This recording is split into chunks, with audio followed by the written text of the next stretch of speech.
Salmo 150. Alabad a Dios en su santuario, alabadle en la magnificencia de su firmamento.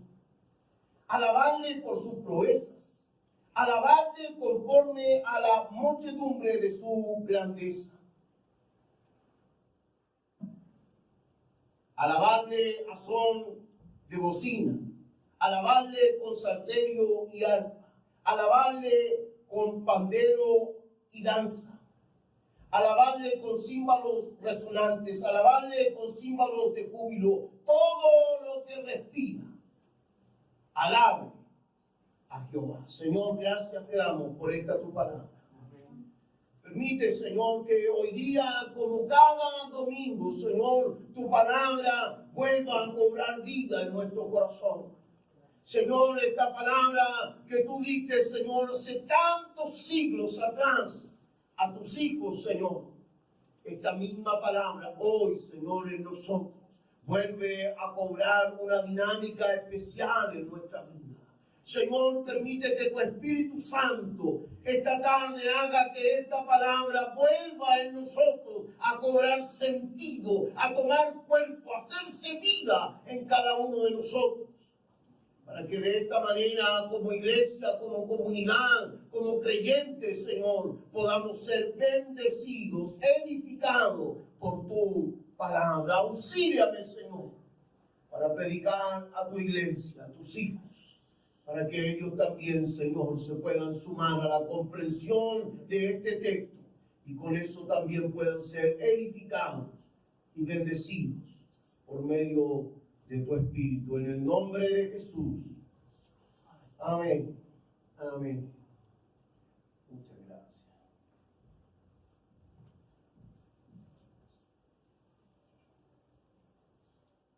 Generalmente en las iglesias hablamos de culto público cuando nos referimos al culto que celebramos los domingos. Hablamos de culto público porque evidentemente las iglesias también tenemos nuestras reuniones privadas, reuniones en las que se reúnen solo miembros en plena comunión, o solo los grupos administrativos, o solo los ministerios. Pero hay una reunión que es especial y es la convocatoria de cada domingo para venir aquí y celebrar el nombre de nuestro Dios. Y a eso nosotros le llamamos la reunión, el culto, la adoración, el día de la alabanza. Y tenemos diferentes nombres, pero es el tiempo en el que de manera pública, de manera abierta a la vecindad, abierto a nuestros amigos, abierto a nuestros familiares, nos juntamos aquí para alabar y bendecir el nombre de nuestro Dios. Es difícil encontrar una definición corta y precisa de lo que significa el culto. Yo escogí las palabras del teólogo y profesor de liturgia Orlando Costas. Él dice: el culto es la respuesta más concreta para saber dónde está la iglesia. El culto es el momento cuando los fieles dispersos en misión en las distintas áreas de la sociedad se reúnen para dar testimonio de su unidad esencial y misionera. Eso es el culto. El culto es el día en que se congregan, se reúnen, se juntan aquellos que hacemos misión en esta sociedad. Los que hacemos misión en el taller, en la universidad, en el trabajo, en el vecindario, cuando estamos hablando de Cristo a la señora del almacén, cuando estamos tratando de evangelizar a nuestros familiares, cuando estamos pasándolo bien, incluso estamos hablando de Cristo. Los que hacemos misión, los que estamos dispersos por el mundo, de lunes a sábado, tratando de ser luz, tratando de ser sal, tratando de que otro conozca y reciba la luz de Jesucristo, nos juntamos los domingos. Y eso es el culto, la evidencia, la manifestación de que allí está la iglesia, allí donde se reúnen para celebrar y alabar el nombre de nuestro Dios. Y he elegido como base para el sermón de esta tarde el Salmo 150 porque es un salmo concluyente. El salmista tiene la tarea de concluir, de terminar, de cerrar el libro de los Salmos. Se han escrito 150 poemas, se han usado por muchos años. Cientos de años se han usado estos poemas como liturgia, como expresión de culto del pueblo de Israel. El salmista tiene la misión de concluir, de cerrar. Y para cerrar este libro, él escribe este salmo. Y este salmo se llama Gilel, alabanza. Alabanza a Jehová. La palabra Gilel significa alabanza. Porque el libro se llama el Tehilel, el libro de las alabanzas. Así se llama el salmo. El libro de salmos que nosotros conocemos en hebreo se llama el Tehilel, el libro de las alabanzas, el libro de las oraciones que proclaman la grandeza de Dios. Entonces ahora el poeta concluye con 11 veces usando el verbo alabar. 11 veces.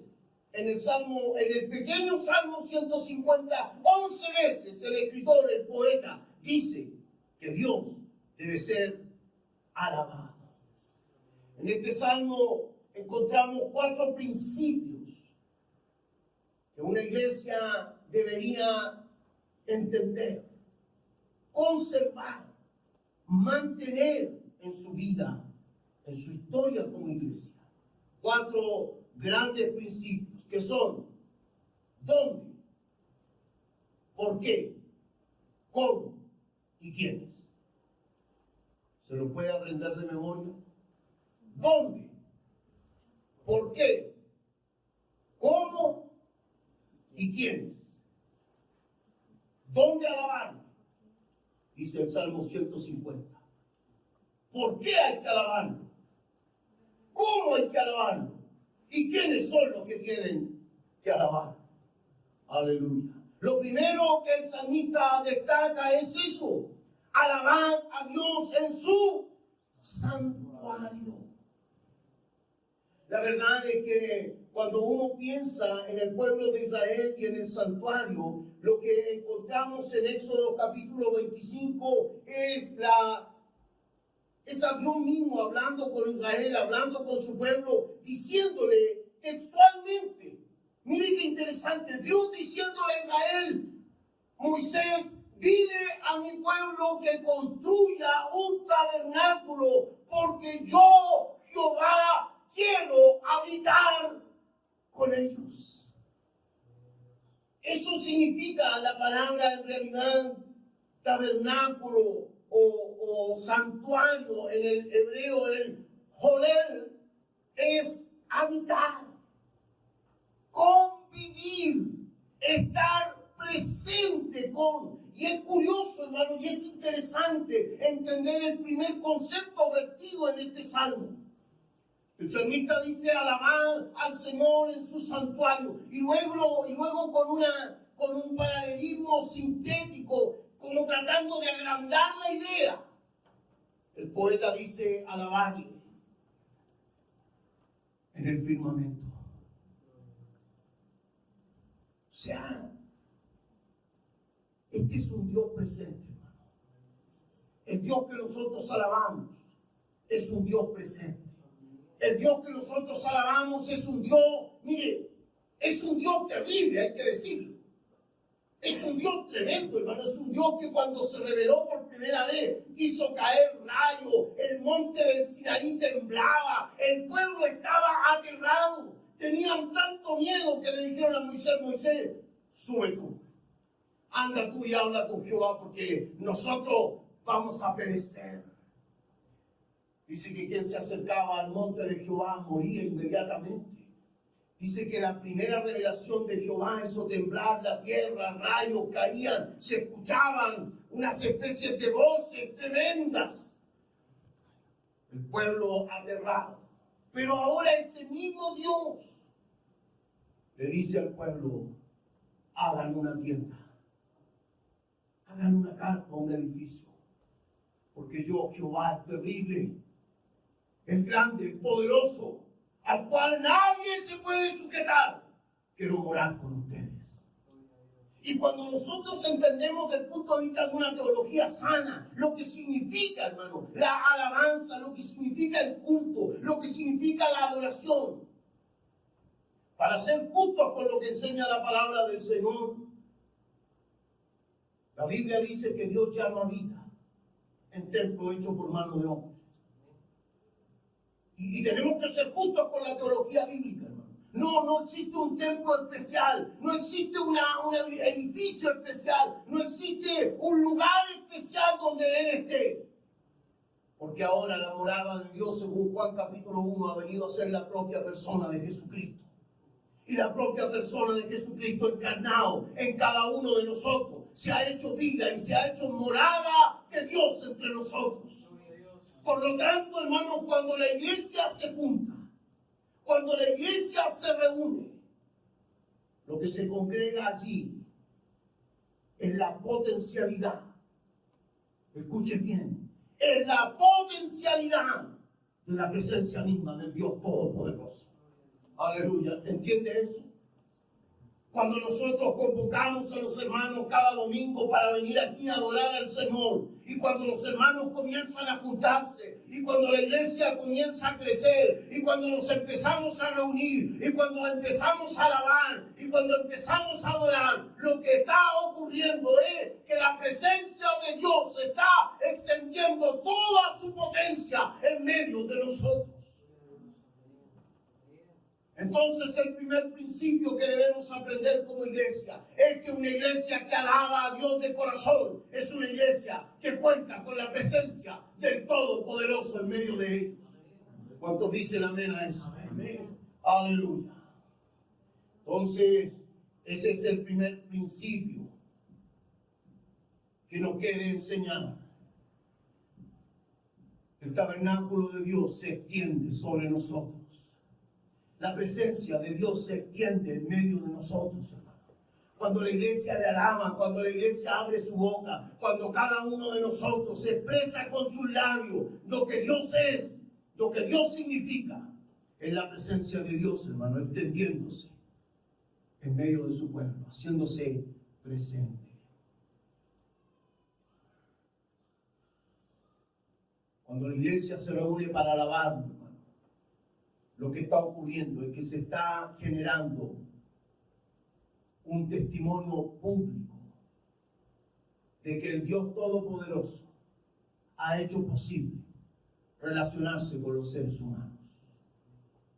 Este es el lugar, este es el día y este es el momento en que un Dios Todopoderoso, ilimitado, infinito, grande, santo y perfecto, se digna estar en medio de un pueblo de labios imperfectos, de hombres y mujeres débiles, pero Él quiere extender su morada en medio de nosotros, habitar en medio de su pueblo. Cuando el pueblo le alaba, el Señor está presente. Aleluya, gloria al Señor. ¿Por qué? La segunda razón entonces que el poeta nos entrega aquí en el verso 2, alabarle, ¿por qué cosa? Por sus proezas. Alabarle porque Él es poderoso. Alabarle porque a Él nada se le sujeta. Alabarle porque a Él nada lo detiene. Alabarle porque Él es poderoso. Aleluya, gloria al Señor por eso. Paralelismo sintético, aquí el poeta vuelve a agrandar la idea. No solo hay que alabarle porque Él es poderoso, sino que hay que alabarle por la grandeza de su infinitud, porque Él es infinitamente grande, porque en Él no hay límites, porque en Él no hay límites, porque para Él no hay imposible. ¿Cuántos creen eso? Porque para Él no hay nada que no pueda cambiar, porque delante de Él no hay una situación que no pueda ser transformada, porque delante de Él no hay una condición que no pueda ser cambiada. Él es el Dios Todopoderoso. Alabar a Dios por sus proezas, Alabadle conforme a la muchedumbre, a la grandeza de su infinitud. En él no hay límites. Puede decirlo en su mente. Probablemente en esta sala hayan personas, hermanos o hermanas, que están pasando por momentos tremendamente difíciles. Probablemente más de alguien en esta sala está pensando en su problema en este preciso momento. Déjeme decirle algo. Para él no hay nada imposible. Y no es porque lo diga yo. Es porque hay 150 poemas escritos aquí que han dado testimonio de la grandeza de Dios. De un Dios que pudo abrir el mar, de un Dios que pudo dar agua de una roca, de un Dios que pudo hacer fluir maná del cielo, de un Dios que pudo alimentar a un pueblo 40 años en un desierto, de un Dios, hermanos, que se ha manifestado en nuestra vida, que nos tiene hoy aquí y que yo sé, hermano, y estoy seguro que si comenzáramos a recordar en nuestra vida cuántas veces la mano del Señor ha estado a nuestro favor. Así que el que está pasando prueba, el que está pasando por dolor, el que siente que lo que le ha ocurrido no es justo, no es lo bueno, el que siente en este momento que lo que le ha pasado no corresponde, quiero decirle algo, confíe en el Señor, porque Él es Dios Todopoderoso. Aleluya. Gloria al nombre del Señor. Hay que alabar al Señor, porque Él está por encima de todo obstáculo. Mire, hermano, un hombre que escribe acerca de la importancia de la alabanza, un gran profesor de teología, dijo lo siguiente: el culto es una experiencia de salud mental, en tanto que es ejercicio en el que, olvidando por un momento todas las calamidades de la existencia, de esta transitoriedad, nos remontamos por encima de la existencia limitante y trágica para declarar con nuestra propia boca que nuestro Dios está siempre preocupado de nosotros y es tan grande que sobrepasa a todo obstáculo y a toda dificultad. Y yo agregué a las palabras de este profesor que esa declaración, hermano, de que Dios está por encima de todas las dificultades, no es un consuelo de tontos. Esa declaración, hermano, que nosotros hacemos cuando estamos en el culto, no es un simple fanatismo, no es una concientización, es una realidad. Porque quizás conmigo no ha ocurrido todavía. Pero cuando yo escucho al que está a mi lado decir, ¿sabe qué? Yo tenía un montón de meses sin trabajo y el Señor me abrió una puerta y por eso lo alabo. Entonces yo también puedo alabar con ese que es mi hermano y decir, Dios es poderoso. Ahora imagínense lo que ocurre cuando comenzamos a juntar nuestros testimonios. Cuando Pablo dice, ¿por qué lo alaba?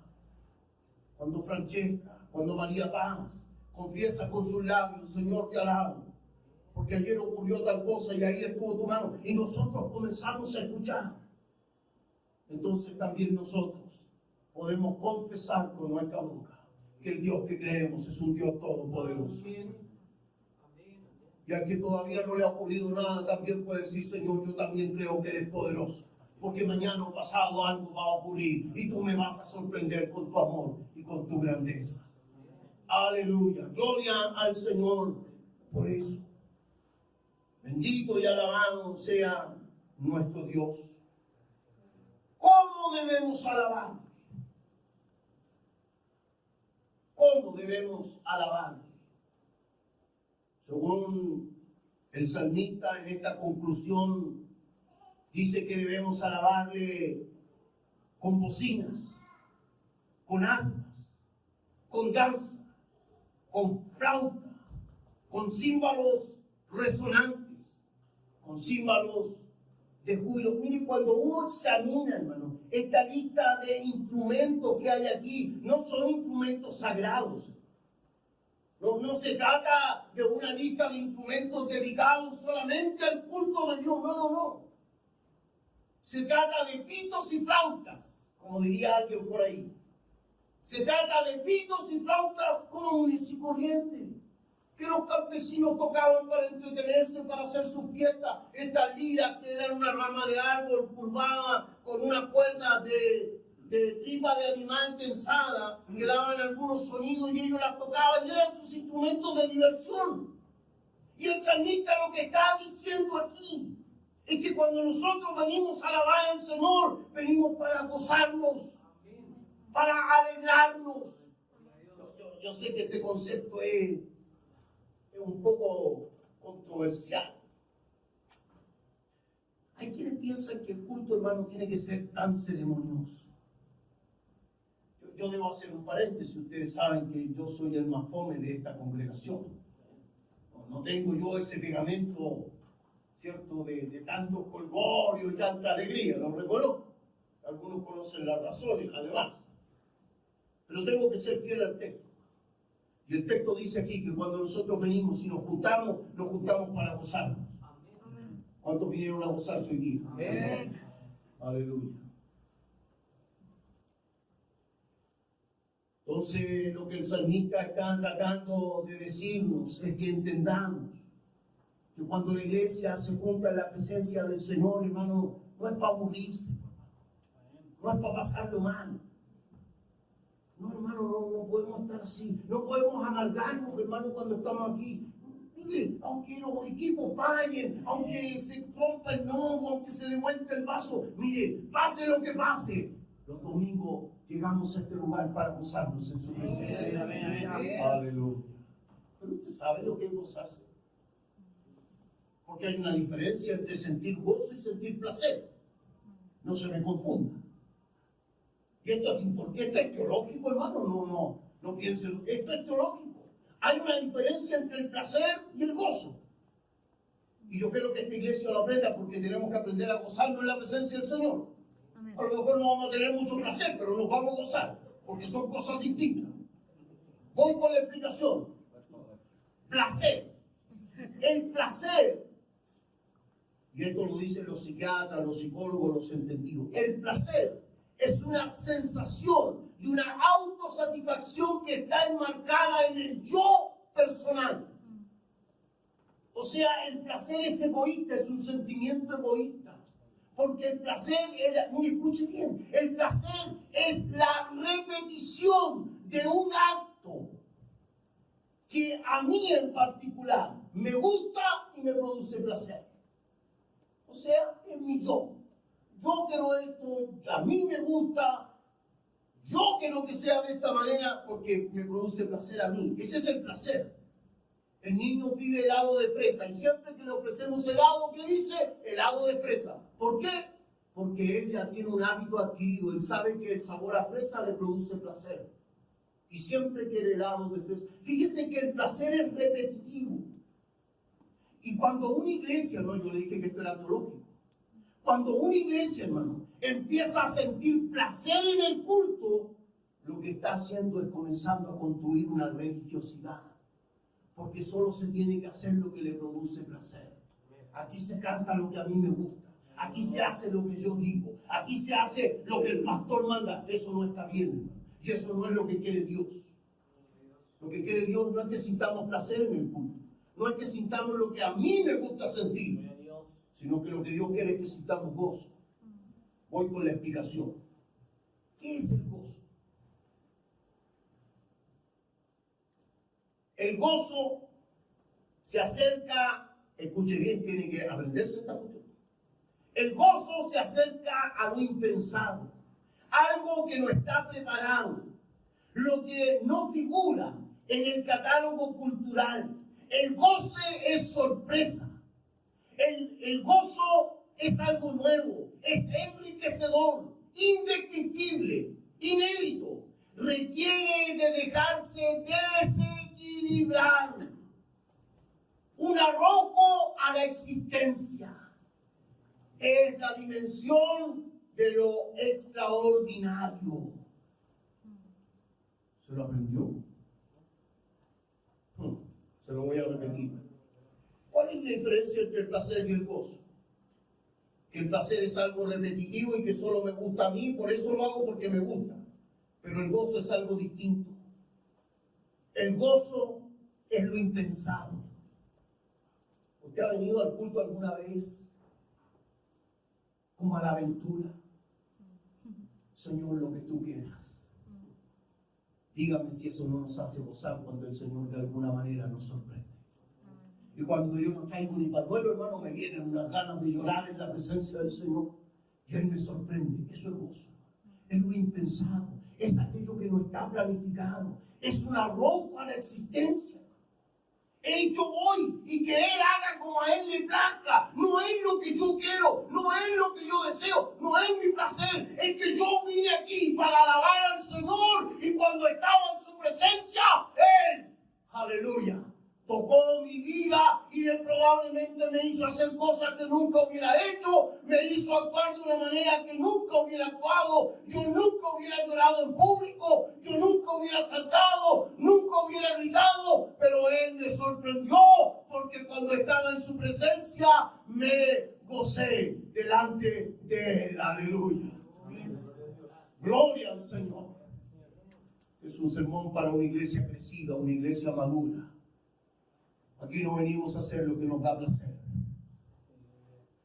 Aquí venimos a alabarlo. Amén. Pero cuando lo alabamos, escuche bien, cuando estamos en plena alabanza, viene lo impensado. ¿Cuántos creen en eso? Amén. Estoy predicando esto, hermano, porque quiero animar a esta iglesia a que entienda que el Dios al que alabamos es todopoderoso. Amén. Y probablemente algún día, hermano, vamos a ver saltar a un cojo en este lugar, porque Él hace lo impensado. Y probablemente, hermano, cuando aprendamos a alabarlo y estemos dispuestos a la sorpresa, entonces a lo mejor vamos a escuchar a alguien profetizar, vamos a escuchar a alguien orando por otro para que sea bendecido, vamos a ver a alguien saltando, a otro por allá llorando, porque cuando se está en la presencia de Dios, se está ante lo impensado. Aleluya, porque Él es todopoderoso y hace como Él quiere. Aleluya, gloria al nombre del Señor. Gloria al nombre del Señor. No nos vamos a parar aquí, hermano, y el grupo de alabanza no se va a parar aquí para decirle que salten los de la izquierda, que salten los de la derecha. No. Nos vamos a parar aquí para que Él sea alabado. Pero si en medio de la alabanza a Él le place que nuestros ojos se llenen de lágrimas, que nuestra lengua se tuerza y entonces salga una palabra desconocida, una lengua angelical, alabado sea Él, porque Dios hace como Él quiere. Gloria al nombre del Señor. Lo cuarto y último que el salmista destaca aquí en su salmo. ¿Quiénes? ¿Quiénes son los que deben adorar? El salmista dice, todo lo que respira, alabe a Jehová. Esta es una cosmogonía. El salmista, hermano, no puede hacer una definición científica, técnica, de quién debe adorar. Tampoco, hermano, puede hacer una definición teológica, porque esta no es una definición teológica. Esto es muy raro. Hasta los árboles respiran. Así que aquí el salmista no está haciendo una definición teológica, no está diciendo, bueno, el ser humano que tiene razonamiento, que puede pensar y que puede estructurar un culto, él sí puede orar. No, él dice, todo lo que respira, alabe a Jehová. Lo que el salmista está haciendo aquí es lo que hoy día los entendidos llaman una cosmogonía. Es decir, es encontrar que toda la materialidad de esta existencia tiene una razón de ser. Los pueblos y las civilizaciones antiguas, hermano, construían sus propias cosmogonías. De hecho, en el siglo VIII, un gran poeta griego, el poeta Hesiodo, construyó la cosmogonía de la creación hablando del fuego que Prometeo le roba al dios Zeus, y a partir de ahí construye todo un mito para hablar de la creación. Los mayas tienen todo un mito para hablar de la creación del cosmos. Lo mismo está haciendo aquí el salmista. El salmista no se detiene para dar una explicación científica de quién puede adorar a Dios.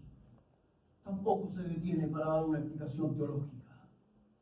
Para el salmista Dios es absoluto. Él lo ha creado todo. Y entonces, en palabras simples, el salmista dice, si todo esto es de Él, entonces que todo esto lo alabe. Aleluya. Así de simple. Si los ríos son de Él, si las piedras son de Él, si los árboles son de Él, si las montañas son de Él, si el viento es de Él, si el dinero que tengo es de Él, si el trabajo que tengo es de Él, si la vida que tengo es de Él, si la casa que tengo es de Él, si el hijo que tengo es de Él, si la vida que tengo es de Él, entonces todo lo que respira, alabe a Jehová. Aleluya. Bendito el nombre del Señor.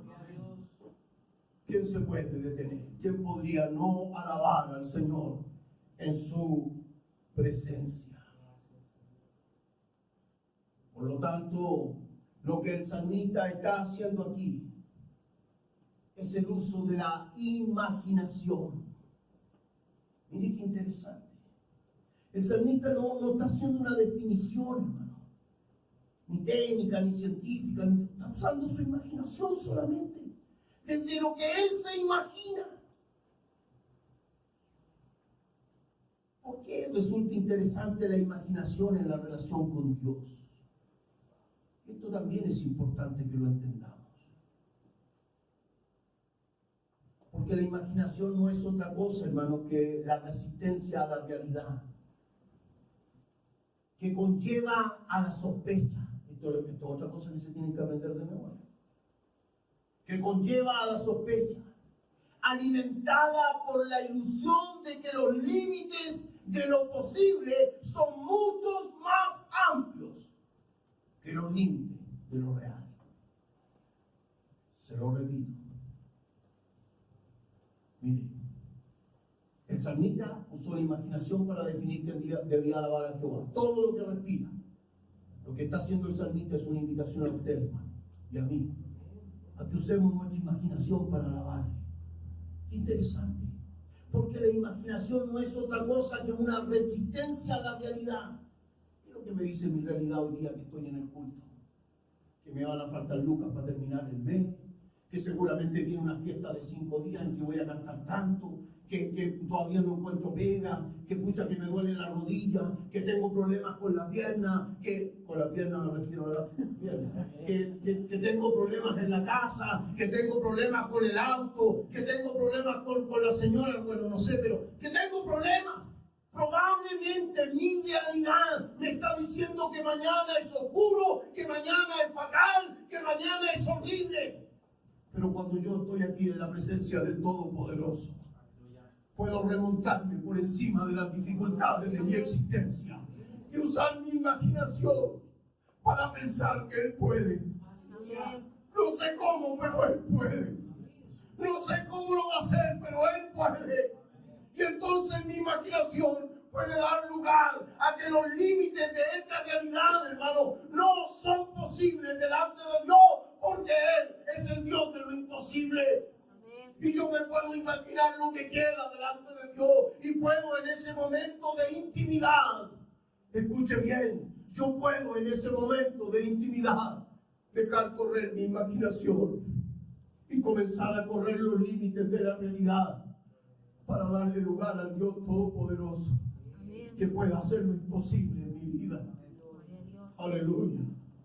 ¿Cuántos quieren alabarlo así? ¿Cuántos se animan a que cada domingo esto se convierta en una realidad?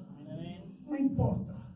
No importa lo que está pasando. No importa lo que mis sentidos me dicen.